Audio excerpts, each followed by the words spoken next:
Hey everyone, how's it going? So in this video, I'm going to show you how to add blur on video sides in Capcut.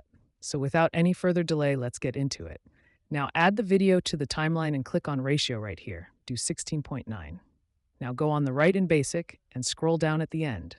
Now click here on canvas and tick this box and click on this none. Now I have three options and we are going to choose the first one, blur. Now in a blur, we also have four options, so play with them and choose whatever you like that looks good with your video. Let me play the video with different blur options.